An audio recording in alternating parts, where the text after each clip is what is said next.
Kanwil Bea Cukai Aceh memusnahkan barang milik negara atau BNN dan barang sitaan di kantor wilayah Bea Cukai Aceh pada Kamis 1 April 2021.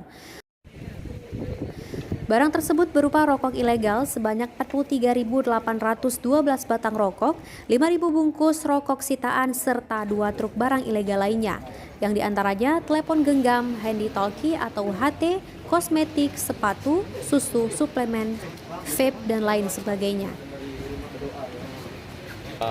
Hari ini kita memusnahkan kurang lebih sebanyak 43.812 batang rokok. Ini hasil operasi kawan-kawan di Kanwil Aceh selama tahun 2020.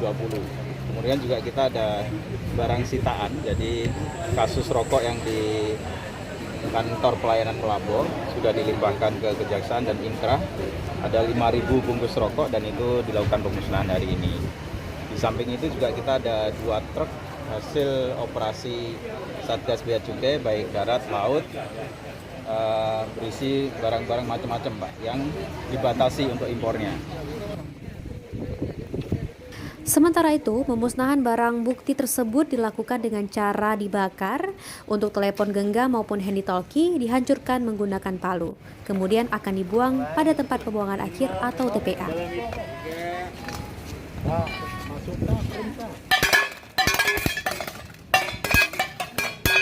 Dari Banda Aceh, Cut Naufal Davisti melaporkan untuk Waspada Aceh.